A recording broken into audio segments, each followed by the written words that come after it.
Այո, մենք 8 երթերում ենք։ Պարոն Սիմոնյան, դուք ինչ ակնկալիքներ ունեք այս գործընթացից, հիմա զուգահեռ նաև հանրահավաքային հավաք է ընթանում, ինչ սպասել այս գործընթացից։ Գիտեք, ես քանիցս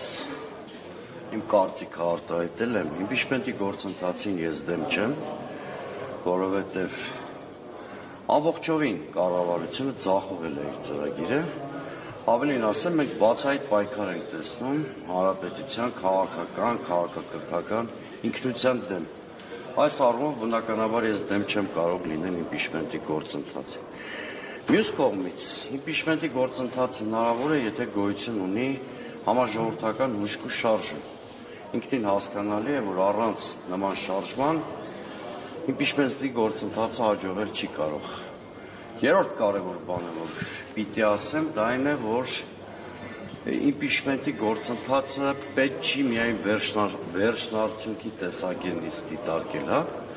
Իմպիչմենտի գործընթացը ինքը բազմաշերտ գործընթաց է,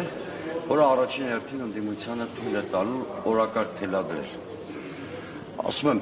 պետք չի վերջնարդյունքի տեսակետից միայն նայել այս պրոցեսը։ Այդտեղ կան բազմաթիվ միջանկյալ փուլեր, որտեղ կարող ենք մենք իշխանությանը թուլացնել, հարվածներ հասցնել, ի վերջո կարող ենք օրակարգ թելադրել, ընդդիմությունը կարող է առաջին համարով հանդես գալ, եւ վերջին միտքը, որ կասեմ հստակ,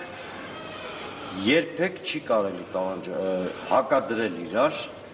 իմպիչմենտի գործընթացն ու դրությունները։ Դրանք ընդհանրապես գործիքներ են, որոնց միջոցով քաղաքական ընդդիմությունը փորձում է իշխանություն փոխել կամ ստատուս քվո փոխել։ Հետևաբար այդ երկու բաները հակադրել չի կարելի։ Ղարաբաղյան ընտրություններին մնացել է ավելի քիչ քան 1 տարին է, արդյոք բավարար է այս ժամանակահատվածը։ Ինչի համար փոփոխություն ներառած։ Իմպիչմենտի գործընթացը սկսել։ Ասում եմ, իմպիչմենտի գործընթացը պետք է դիտարկել բազմաշերտ։ Միայն վերջնարդյունքի տեսանկյունից չի կարելի ուրեմն այդ process-ին նայել։ Միշտ բավարար է։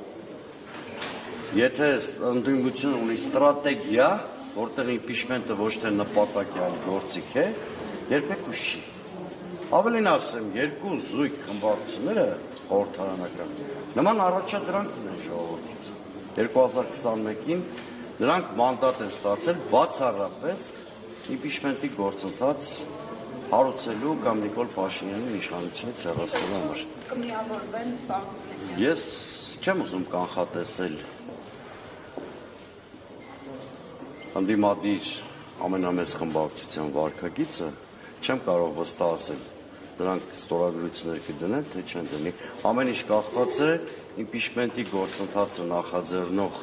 քաղաքական միավորը ինչպիսի ճանապարհային քարտեզ ունի։ Կրկնում եմ, ոչ միայն Հայաստան դաշինքի պարագայում, այլ նաև իշխանության պարագայում շատ մեծ դեր կարող է ունենալ հանրային ճնշումը։ Եթե կա հանրային ճնշում, տարբեր արդյունքներ կարող են արձանագրվել։ Չկա հանրային ճնշում, գործընթացը պակաս արդյունավետ կլինի կամ նվազ էֆեկտիվություն կունենա։ Շնորհակալություն։ Ես եմ շնորհակալ։